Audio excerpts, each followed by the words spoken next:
There is a particular kind of transformation that happens not in private, but in public view. There is a moment when an entire community suddenly sees someone differently.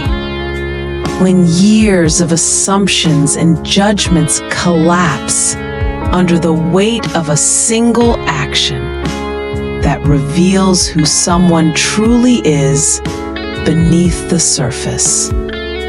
This is a story about reputation, about the gap between perception and reality, and about what happens when one event forces everyone to confront the fact that they have been wrong about someone for years.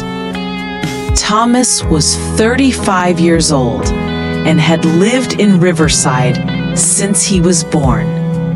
He was the kind of person everyone in a small town knows about, but nobody really knows. His reputation had been established when he was 17 and made a series of stupid mistakes that followed him like shadows for nearly 2 decades. He had gotten caught stealing a car with some older kids who were using him as a pawn. He had spent 6 months in juvenile detention. When he got out, he dropped out of high school, started drinking too much, and drifted through a series of dead-end jobs. By the time he was 20, everyone in Riverside had decided who Thomas was. A troublemaker, a failure, someone to avoid and warn your children about. Thomas had tried to change that narrative over the years. He got sober when he was 26 and had not touched alcohol in 9 years. He worked hard at his job as a maintenance worker at the town's industrial park, showing up early every day and doing work that nobody else wanted to do. He volunteered quietly at the animal shelter on weekends, caring for abandoned dogs and cats. He helped elderly neighbors with home repairs, never asking for payment. But none of it mattered.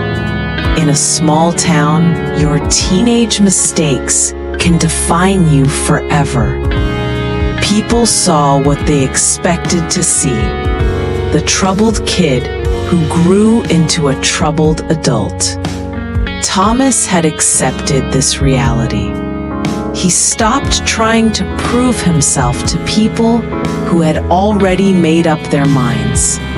He kept his head down, did his work, lived in his small apartment above the hardware store, and stayed out of everyone's way. He was lonely, yes. He wanted connection, wanted to be seen as something more than his past. But he had learned that wanting something and getting it are two very different things in a place where everyone remembers your worst moments and forgets your best efforts. 3 nights ago, everything changed. Thomas had been working late at the industrial park, finishing up a repair job in one of the older buildings. Around 9 in the evening, he smelled smoke.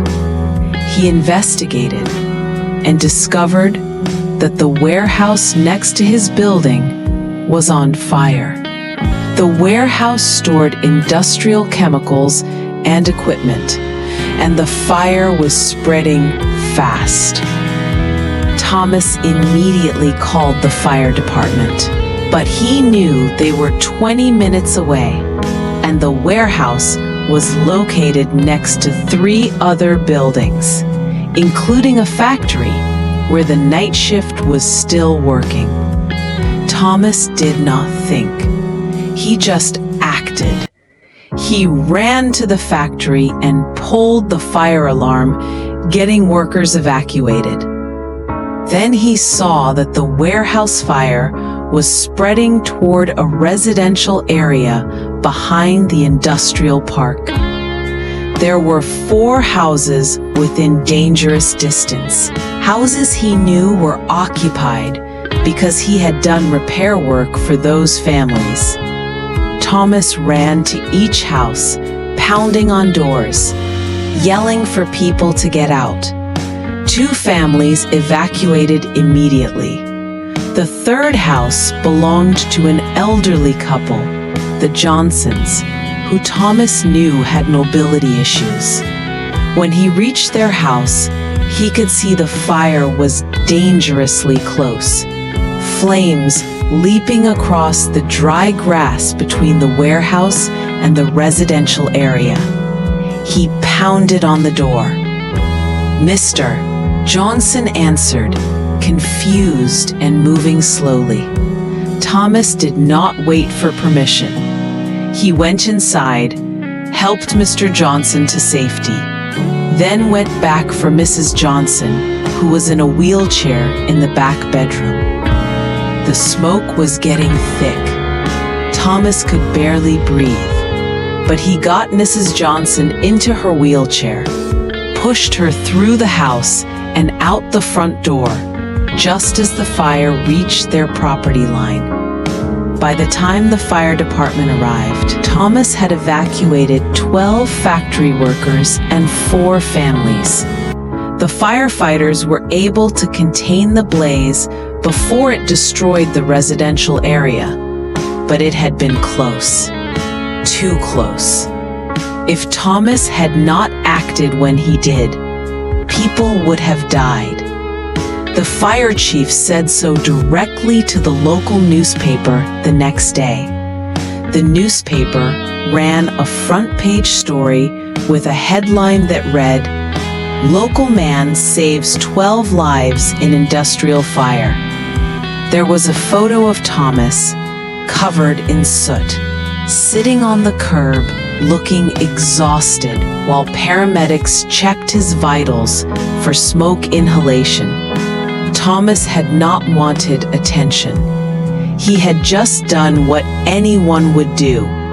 But in a small town, news travels fast. And suddenly, the entire narrative about who Thomas was began to shift. People who had crossed the street to avoid him for years were now calling him a hero. People who had never spoken to him were stopping him to shake his hand. The mayor announced there would be a ceremony to give Thomas a commendation for bravery. Mrs. Johnson told everyone who would listen that Thomas had saved her life, that he had risked his own safety to get her out of a burning house when he could have just saved himself. Now, 3 days later, Thomas walked into the diner where he occasionally ate breakfast alone, and something was different. The usual quiet conversations did not stop, but people looked at him differently. The waitress who normally gave him curt service smiled warmly and told him breakfast was on the house. Old Mr. Peterson, who had refused to let Thomas do repair work on his house 2 years ago because of his reputation, stood up and shook his hand, thanking him for what he did. A young mother with 2 children approached his table and said she had always believed Thomas was dangerous and would not let her kids play outside when he was around. But now she realized she had been completely wrong about him and wanted to apologize. Thomas did not know what to say to any of this. He mumbled thank yous and tried to eat his breakfast, but he felt overwhelmed. This was what he had wanted for years, to be seen as more than his past mistakes. to be treated like he mattered, to be part of the community instead of its cautionary tale. But now that it was happening, it felt strange and uncomfortable. These same people had judged him, avoided him, and whispered about him for nearly 2 decades. And now, after one night, they suddenly saw him differently. It felt validating and infuriating at the same time. After breakfast, Thomas walked to the hardware store where he rented his apartment. The owner, Mr. Green, was waiting for him. Mr. Green was in his 60s and had always been one of the few people in town who treated Thomas with basic human decency. He had rented Thomas the apartment when no one else would. And he had never raised the rent, despite Thomas's checkered reputation. "Thomas," Mr. Green said, "I need to talk to you about something.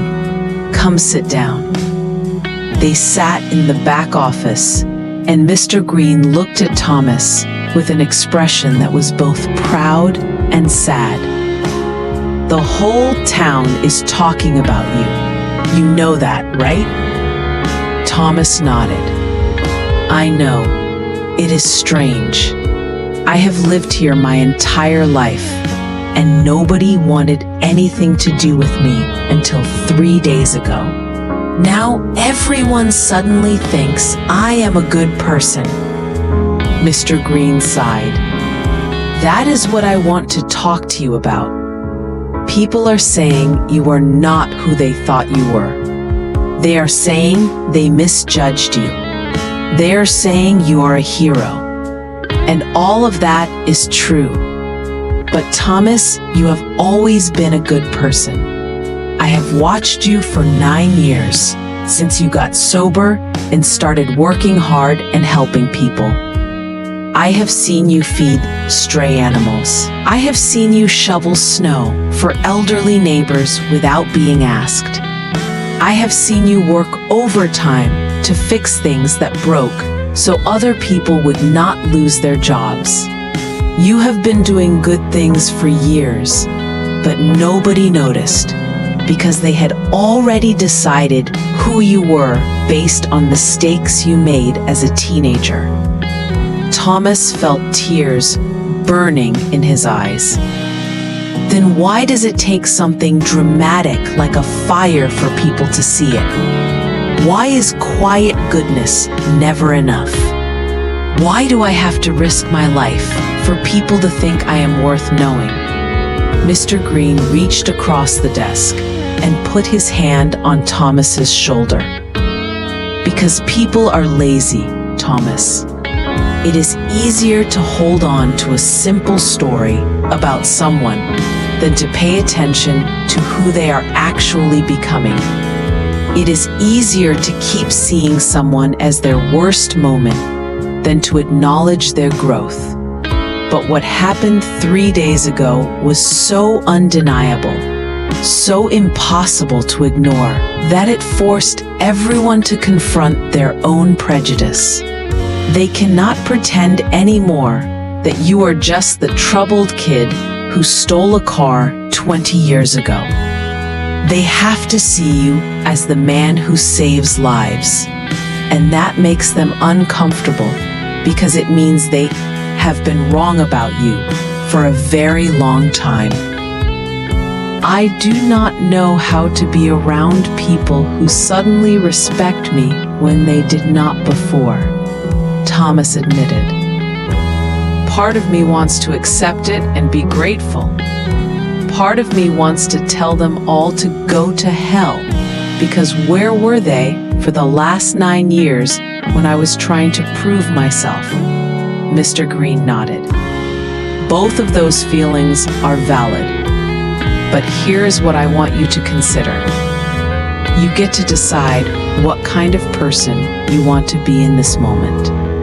You can be bitter about the years people wasted judging you, and you would have every right to that bitterness. Or you can accept that people are flawed and slow to change their minds.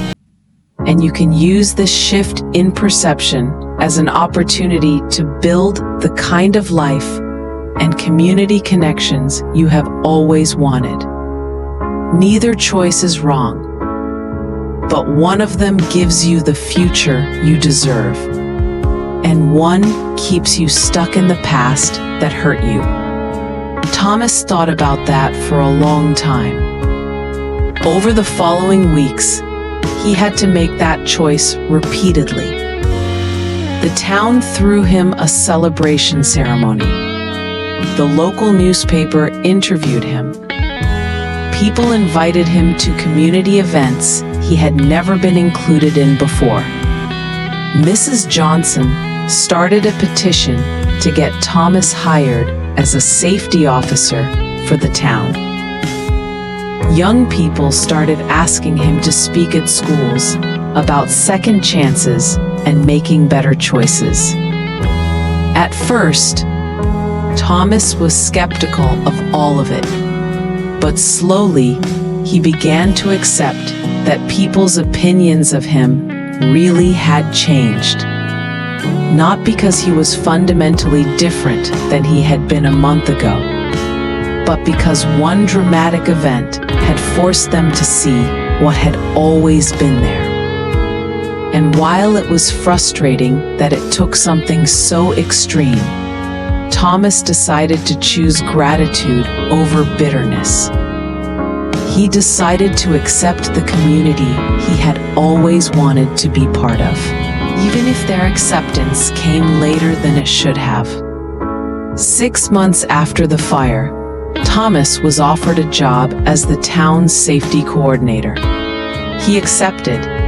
He also started dating Sarah, a woman who had moved to town after the fire and who knew him only as the man who saved 12 lives, not as the troubled teenager from 2 decades ago. It was strange, being seen first as his best self rather than his worst. But Thomas found he liked it. One evening, Thomas ran into the young mother who had apologized to him in the diner, the one who had not let her children play outside when he was around. Her kids were with her, and they waved at him excitedly, calling him Mr. Thomas. The mother smiled and said, "My kids talk about you all the time. They think you are the bravest person in town. Thank you for proving to me that I should never judge people based on their past. You taught me something important about giving people a chance to show who they really are." Thomas smiled back, and he realized something profound. For years, he had wanted people to see past his mistakes. He had worked quietly and consistently to be better, to earn respect through action rather than words. And while it had taken a dramatic event to change people's perceptions, the truth was that his actions before the fire had prepared him to be the person who could act heroically in that moment. His years of sobriety, his years of hard work, his years of helping others without recognition had all built the character that allowed him to run into danger instead of away from it.